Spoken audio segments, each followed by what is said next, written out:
स्वागत है आप सभी का। आपके साथ मैं हूं स्वप्निल। बड़ी खबर श्रीगंगानगर से है।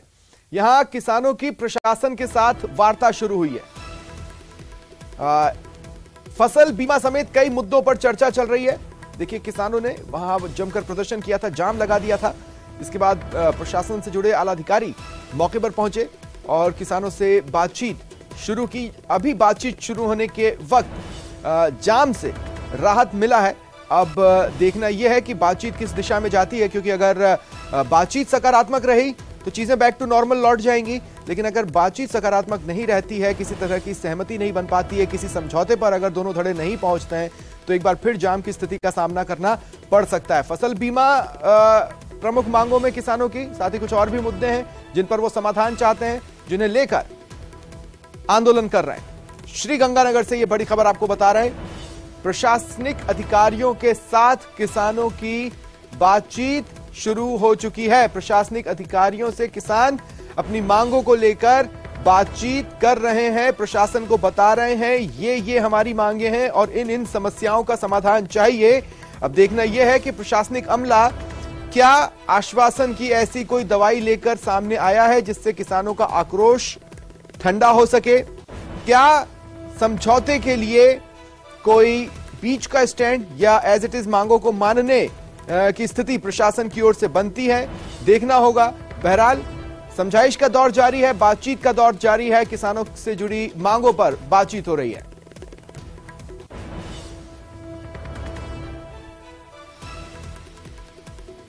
और ज्यादा जानकारी के लिए बात करेंगे सहयोगी अशोक से। अशोक, क्या जानकारी मिल पा रही है, क्या स्थिति है इस वक्त?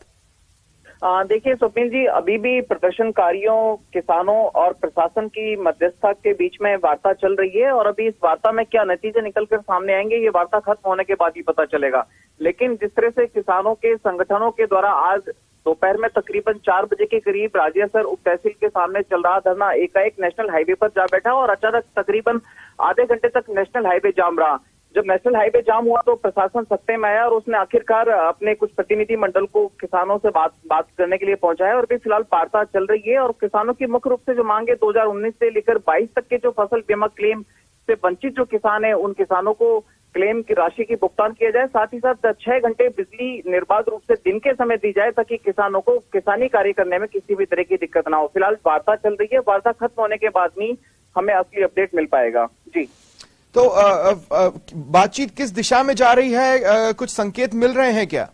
देखिए, किसान संगठनों के द्वारा पहले भी इस मामले को लेकर प्रशासन को अवगत कराया गया था और अभी कुछ दिनों पूर्व ही जब उनकी बीमा कंपनियों के प्रतिनिधियों और प्रशासन से जब वार्ता हुई तो उस समय बीमा कंपनी के प्रतिनिधियों ने भी माना कि 2019 से 22 के बीच में कुछ किसानों के द्वारा प्रीमियम जमा कराने के बावजूद भी तकनीकी और राजस्व कारणों की वजह से किसानों को फसल बीमा क्लेम नहीं दे पाए थे। हालांकि अब इस मामले को लेकर क्या फैसला सामने आएगा, क्या प्रशासन या फसल बीमा कंपनी 2019 से 22 के बीच में फसल बीमा क्लेम से वंचित किसानों को भी एक बार मौका देगी ताकि उनको भी राहत दी जा सके। तो प्रशासन भी तो अपनी तरफ से तैयारी कर ही पहुंचा होगा ना। प्रशासन तक तो मांगे पहुंच चुकी हैं। अशोक, तो मैं आपसे ये जानना चाहता हूं, प्रशासन अपनी तरफ से किस तरह की तैयारी करके पहुंचा है? देखिए, प्रशासन का मानना तो ये है कि जब तक किसानों के द्वारा किसी भी तरह की लॉ एंड ऑर्डर की व्यवस्था खराब नहीं की जाती है, तब तक वो बीमा कंपनियों और किसान प्रतिनिधियों के बीच में बात करने को तैयार है और इस समय प्रशासन की मध्यस्थता के बीच में बात भी चल रही है। लेकिन कुछ इसमें टेक्निकल पेच है, क्योंकि 19 से 22 के बीच में ये फसल बीमा क्लेम को लेकर किसान संगठनों के प्रतिनिधि मांग कर रहे हैं। तो अब क्या उस पर फैसला निकल कर आता है, ये सामने आने वाली बात है। दूसरा, जब तक ये बातचीत चल रही है तब तक के लिए जाम से राहत है उस जगह पर?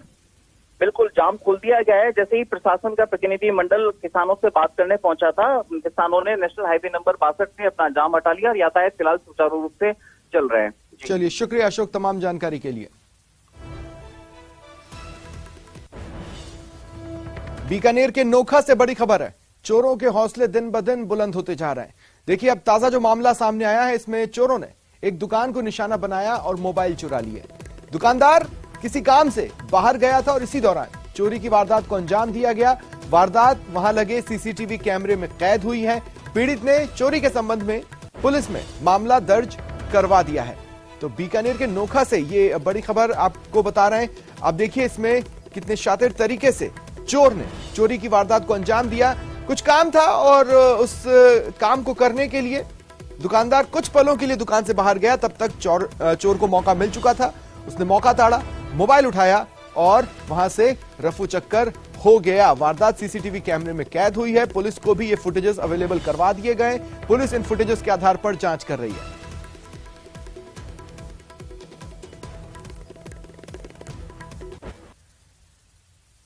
सवाई माधोपुर से बड़ी खबर, पुलिस ने बड़ी कार्रवाई की है। अवैध बजरी से भरे 8 ट्रैक्टर ट्रॉली जब्त हुई हैं। बजरी माफियाओं में इस कार्रवाई के बाद से हड़कंप मचा है। ये बड़ी खबर आपको बता रहे हैं सवाई माधोपुर से। देखिए, सवाई माधोपुर जहां पर अवैध बजरी खनन की सुर्खियां लगातार बनती रहती हैं और गाहे बगाहे पुलिस की कार्रवाई भी सुर्खियां बनती हैं। आज कार्रवाई सुर्खियां बन रही है।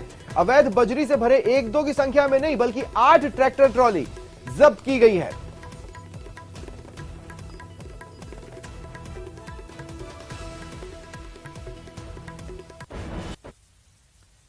और चित्तौड़गढ़ से बड़ी खबर सुनिए। युवक की हत्या मामले में पोस्टमार्टम के बाद शव परिजनों को सौंप दिया गया है। पुलिस टीम के साथ शव को भेजा गया। विकास उर्फ बंटी आंजना की हत्या का ये मामला है। पोस्टमार्टम के बाद शव को पुलिस टीम लेकर रवाना हुई एम्बुलेंस के साथ। केसुंदा शव को भेजा गया। परिवारजनों द्वारा बताए गए नाम प्राथमिकी में दर्ज करने पर समझौता हुआ है। ज्यादा जानकारी के लिए बात करेंगे सहयोगी सुभाष से। सुभाष, क्या जानकारी है?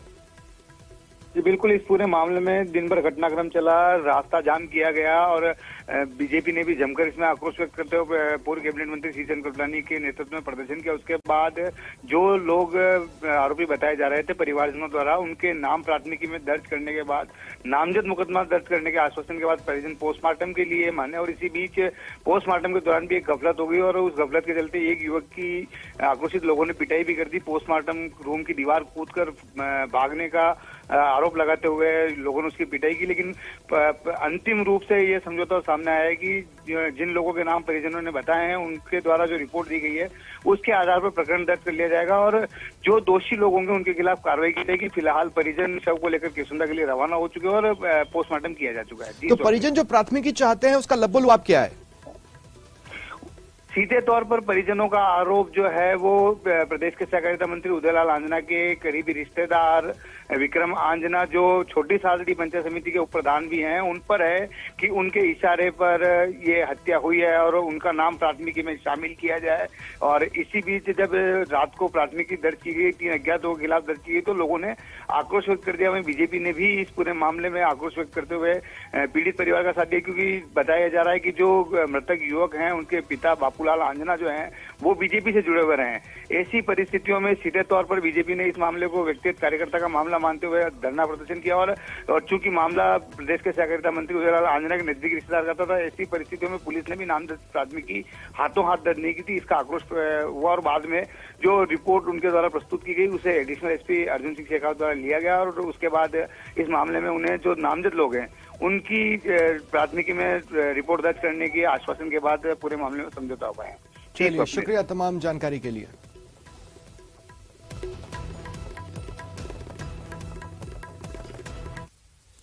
और दौसा से बड़ी खबर मिल रही है। एक महिला मालगाड़ी की चपेट में आ गई। बड़ी खबर दौसा से, ये बड़ी खबर है। एक महिला मालगाड़ी की चपेट में आई है। महिला की दर्दनाक मौत हो गई। पुलिस ने शव का पोस्टमार्टम कराया है। सदर थाना क्षेत्र के सर्किट हाउस के पास ये घटना सामने आई है। ये बड़ी खबर आपको बता रहे हैं। दौसा से एक महिला मालगाड़ी की चपेट में आ गई, उसकी दर्दनाक मौत हुई है। पुलिस ने शव का पोस्टमार्टम कराया है। सर्किट हाउस के पास सदर थाना क्षेत्र में ये घटना हुई।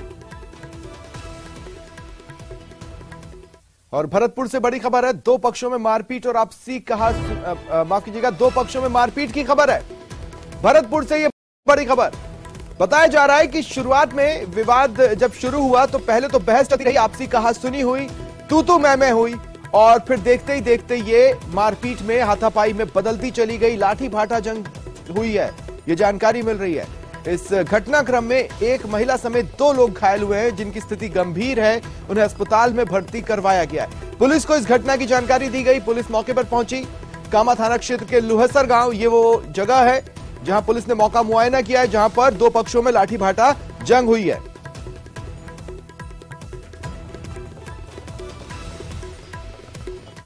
और टोंक से बड़ी खबर, ट्रैक्टर से कार टकरा गई। हादसे में एक व्यक्ति की मौत हुई, 3 लोग घायल हुए। सरोली मोड़ पर यह हादसा हुआ। पुलिस ने शव का पोस्टमार्टम करवाया है। ये बड़ी खबर आपको बता रहे हैं टोंक से। यहां एक दर्दनाक सड़क हादसा सामने आया। ट्रैक्टर से कार टकरा गई। हादसे में एक व्यक्ति की मौत की खबर है, 3 अन्य लोग घायल हुए हैं जिन्हें अस्पताल पहुंचाया गया है, जहां उनका इलाज चल रहा है। सरोली मोड़ पर यह हादसा हुआ। पुलिस ने मृतक के शव का पोस्टमार्टम करवाया है।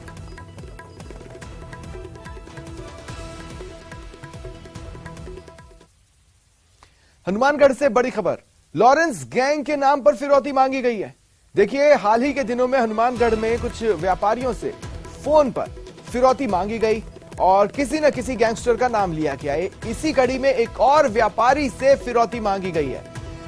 देखिए, फोन करने वाले ने लॉरेंस गैंग का नाम लेकर धमकाया है और 50 लाख की फिरौती मांगी है। फोन पर व्यापारी को यह धमकी दी गई। उसने खुद का नाम ऋतिक बॉक्सर बताया, यानी कॉल करने वाले ने कहा कि मैं ऋतिक बॉक्सर हूं, इस गैंग से हूं और 50 लाख रुपए मुझे चाहिए, नहीं तो जान से जाओगे। इसके बाद व्यापारी ने एसपी से सुरक्षा की गुहार लगाई। इन व्यापारी को अपने ही धंधे से जुड़े अन्य लोगों का भी साथ मिला है। व्यापारियों में भी ऐसी घटनाओं को लेकर आक्रोश है। ऐसे में एसपी से मिलकर इस तरह की घटनाओं के जल्द खुलासे की मांग भी व्यापारियों द्वारा की गई है। साथ ही वो व्यापारी जिसे धमकी मिली है उसके लिए सुरक्षा भी मांगी गई है। लॉरेंस बिश्नोई गैंग के नाम पर हनुमानगढ़ के एक व्यापारी से रंगदारी मांगने का मामला फिर एक बार सामने आया है। मेरा भतीजा है जी पारूर, उसको पहले 25 तारीख को धमकी आई थी, 60 लाख रुपए मांगे थे। कल फिर धमकी आई। क्या कहा है, कौन है वो लोग? वो तो लॉरेंस बिश्नोई के और गोल्डी प्राड़ के आदमी बता रहे हैं जी, ऋतिक बॉक्सर के। यही गाली गलौज, पैसे दे दो, नहीं गोली के लिए तैयार रहना, बस कल के बाद गिनती शुरू। डूंगरपुर से बड़ी खबर है, राष्ट्रीय बेणेश्वर मेले में प्रदर्शनी का शुभारंभ हो गया है। एसडीएम ने फीता काटकर शुभारंभ किया। प्रदर्शनी में सभी विभागों ने अपनी स्टॉल्स लगाई हैं। कार्मिकों द्वारा सरकार की योजनाओं की जानकारी दी जा रही है। मेले में जो लोग आ रहे हैं उन्हें सरकार की योजनाओं के बारे में बताया जा रहा है। तो डूंगरपुर से ये बड़ी खबर आपको बता रहे हैं इस वक्त की। देखिए, राष्ट्रीय बेणेश्वर मेले में प्रदर्शनी का शुभारंभ हो चुका है। एसडीएम ने फीता काटकर प्रदर्शनी का शुभारंभ किया है। सभी विभागों ने अपने स्टॉल्स इस प्रदर्शनी में लगाए हैं। जो भी लोग वहां पर पहुंच रहे हैं वहां पर उन्हें ये जानने को मिलेगा कि सरकार की क्या योजनाएं हैं और वो किस तरह से डिलीवर हो रही हैं। कार्मिकों द्वारा, यानी जो विभाग के कार्मिक हैं, वो वहां आने वाले लोगों को योजनाओं से जुड़ी तमाम जानकारियां दे रहे हैं। और बीकानेर से बड़ी खबर, श्री डूंगरगढ़ वीडीओ के साथ मारपीट का मामला। श्री डूंगरगढ़ पंचायत समिति में यह घटना हुई। डेलवा निवासी युवक पर मारपीट का आरोप है। वीडीओ हितेश खीचड़ के साथ मारपीट हुई है। श्री डूंगरगढ़ थाने तक यह मामला पहुंचा है। पंचायत समिति के कार्मिकों ने कार्य बहिष्कार कर दिया है। ये बड़ी खबर आपको बता रहे हैं बीकानेर से। यहां श्री डूंगरगढ़ के वीडीओ के साथ मारपीट का मामला सामने आया है। श्री डूंगरगढ़ पंचायत समिति में ये मारपीट की घटना हुई है। जानकारी मिल रही है कि वीडीओ के साथ मारपीट की गई। डेलवा निवासी युवक पर मारपीट करने का आरोप लग रहा है। वीडियो नाम हितेश खीचड़, उनके साथ मारपीट हुई है। श्री डूंगरगढ़ थाने तक यह मामला पहुंच चुका है। इधर पंचायत समिति के कार्मिकों ने घटना से आक्रोशित होकर कार्य बहिष्कार कर रखा है।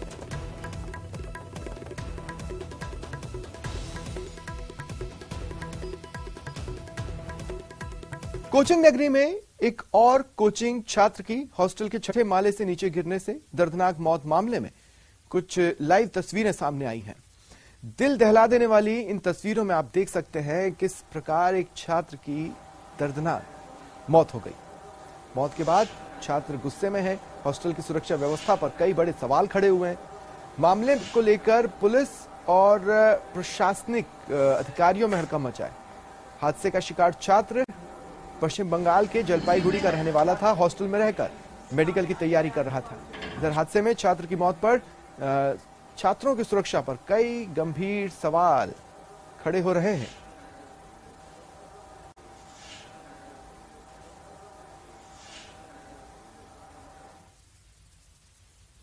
नागौर के मुंडवा में चल रहा सरपंचों का आंदोलन अब धीरे धीरे बड़ा रूप ले रहा है। पिछले 11 दिन से 20 सरपंच अनशन पर हैं, लेकिन उनकी इकलौती मांग पर अभी तक कोई सुनवाई नहीं हुई। आज 11वें दिन सरपंचों को मनरेगा श्रमिकों का भी साथ मिला है। आज मनरेगा श्रमिकों ने मुंडवा में प्रदर्शन किया, सरकार के खिलाफ नारे लगाए।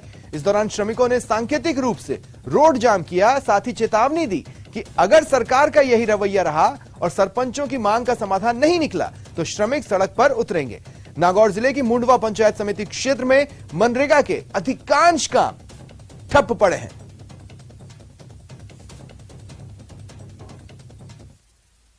उन्हें ज्ञापन भी सौंपा है और कहा है कि आगामी दिनों में अगर सरपंचों की जायज मांगे नहीं मानी गई तो रेलवे ट्रैक भी जाम करेंगे, हाईवे भी जाम करेंगे। सरकार से हम बार बार निवेदन कर रहे हैं कि हमारी जायज मांगे उनको आप पूरी करें ताकि हर समस्या का समाधान हो, गांव के फिर विकास कार्य आगे बढ़े, जो हमारी स्वीकृतियां रुकी हुई है उनको फिर से जारी करें। हमारा हफ्ता नहीं आ रहा साहब, जमीन दवा टाबर बुका देसा बैठ रहे, जमीन पानी बैठा कई कमा बताओ। आपका कहने का मतलब है कि आप नरेगा में काम पे जाते हो तो काम पर दवा अब तो आवे नहीं, अब तो आवे नहीं, काम पर दवा मांगा दो 3 दिन हफ्ता 7,000 रुपया नहीं आवे।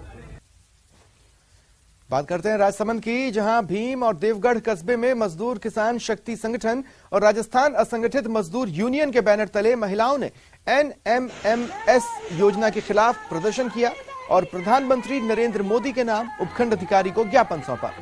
NMMS ऐप को लेकर लोगों में नाराजगी है। आरोप है इससे मनरेगा की ऑनलाइन हाजिरी में खेल हो रहा है। कई बार ऑनलाइन गड़बड़ी के कारण हाजिरी नहीं दर्ज होती, जिससे मजदूरों को उस दिन का वेतन नहीं मिल पाता।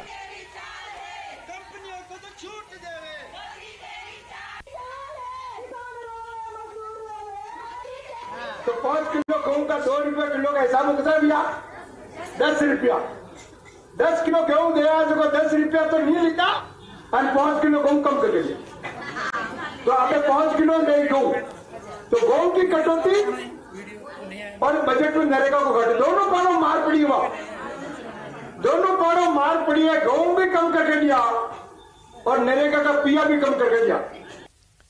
राजस्थान में बिल्डर्स समूह पर दूसरे दिन भी आयकर विभाग की छापे की कार्रवाई जारी है। आयकर विभाग द्वारा मंगलम बिल्डर्स समूह से जुड़े ठिकानों पर की गई जांच में बड़े पैमाने पर ब्लैक मनी का खुलासा हो रहा है। बिल्डर समूह द्वारा बड़े पैमाने पर दस्तावेज आयकर अधिकारियों को मिले हैं। बिल्डर समूहों से जुड़े लोगों के यहां बड़ी संख्या में ब्लैक मनी के संकेत मिल रहे हैं। ब्लैक मनी से कारोबार के दस्तावेज जब्त किए गए हैं। बिल्डर्स के रियल एस्टेट प्रोजेक्ट में ब्लैक मनी निवेश करने में कई बड़े नाम भी सामने आ रहे हैं। छापे की कार्रवाई का जायजा लिया सहयोगी राकेश शर्मा ने।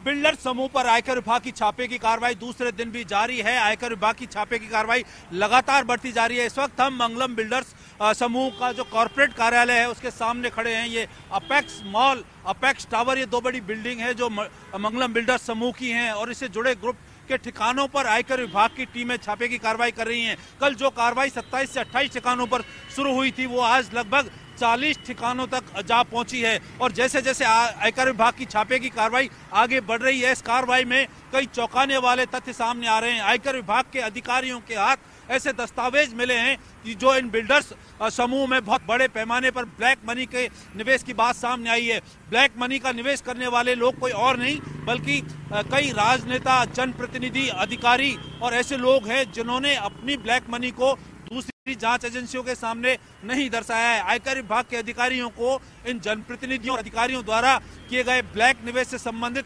अहम दस्तावेज छापे की इस कार्रवाई में जो है मिले हैं। इससे पहले पिछली बार जब आयकर विभाग ने मंगलम ग्रुप के ठिकानों पर छापे मारे थे तो विदेश में संचालित एक क्लाउड मिला था। इस क्लाउड में 3000 करोड़ से ज्यादा के कारोबार के दस्तावेज आयकर विभाग के अधिकारियों के हाथ लगे थे। आयकर विभाग ने जांच एजेंसियों के जरिए इस क्लाउड के पासवर्ड को तोड़वाया था। इसके बाद बहुत बड़े पैमाने पर आयकर विभाग ने जो है मंगलम ग्रुप की बेनामी संपत्तियां जो है पकड़ी थी। खासतौर पर रामफूल, बिहारी लाल और रामधर मीणा के नाम से ये संपत्तियां खरीदी गई थी और ये जो तीनों हैं मंगलम ग्रुप के कथित कर्मचारी बताए जाते हैं। और सबसे बड़ी बात यह है कि इसमें कोर्ट और जांच एजेंसियों को चकमा देने के लिए SC/ST की जमीनों को बेहद सस्ते दामों पर खरीदी दिखाई गई थी। रामफूल, रामधन और बिहारी लाल ये तीनों SC/ST के कर्मचारी थे जिनके नाम पर अलवर आयकर कार्यालय में लगभग 100 करोड़ से ज्यादा की जो है 35 से ज्यादा बेनामी संपत्तियां खरीदी गई थी। तो जांच एजेंसियां लगातार जांच कर रही हैं। अब आयकर विभाग की छापे की कार्रवाई के बाद कुल इन ग्रुप के द्वारा कितना निवेश किया गया है ये तथ्य सामने आ पाएंगे। अभी सभी दस्तावेजों को जुटाया जा रहा है और ये प्रयास किए जा रहे हैं कि कितना बड़ा अवैध कारोबार जो है इन बिल्डर समूह के द्वारा किया जाता रहा है। कैमरा पर्सन अविनाश शर्मा के साथ राकेश शर्मा, न्यूज 18 राजस्थान, जयपुर। बीकानेर से बड़ी खबर मिल रही है। पेयजल की समस्या को लेकर 3 लोग टंकी पर चढ़े हुए हैं। पेयजल की समस्या से ये दिन रात जूझते हैं और इसी से धीरे धीरे कर इनका आक्रोश बढ़ता गया, जिसके बाद आज ये टंकी पर चढ़ गए। कस्बे वासियों ने भी प्रदर्शन किया। जलदाय विभाग कार्यालय पर प्रदर्शन के दौरान 3 व्यक्ति पानी की टंकी पर चढ़ गए। हालांकि पुलिस ने तुरंत समझदारी दिखाई और उनकी सूझबूझ काम आई। थानाधिकारी विकास बिश्नोई ने समझाइश कर तीनों व्यक्तियों को नीचे उतारा। SDM सीता शर्मा, SHO विकास बिश्नोई, सरपंच सिद्धार्थ सिंह ने ग्रामीणों से वार्ता की। पूगल कस्बा, जहां पिछले 20 दिनों से पेयजल की सप्लाई नहीं हो रही है, पेयजल सप्लाई की मांग को लेकर ही यह प्रदर्शन किया गया।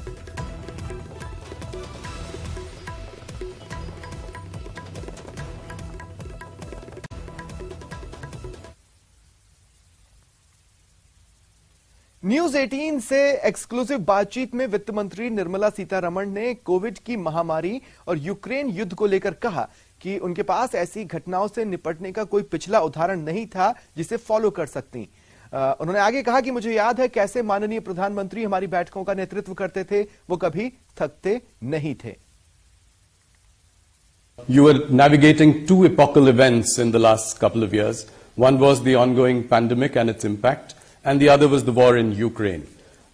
What I would like to understand from you is what was going on in the mind of Nirmala Sitharaman, and how she was dealing with policy making in these last 5 historic years. I had no precedent before me to handle such a situation. There were no given templates. There were no examples to follow. And there were no theories which would have worked in such context. So we had to engage in conversation continuously with all people, take their view, wait for ourselves to see which one is all right, which is more suitable for us and which is not. Yes. And also take courage in saying it may not work out for us in one particular way, because eventually somewhere all this has got to be answerable. And therefore I think I would immensely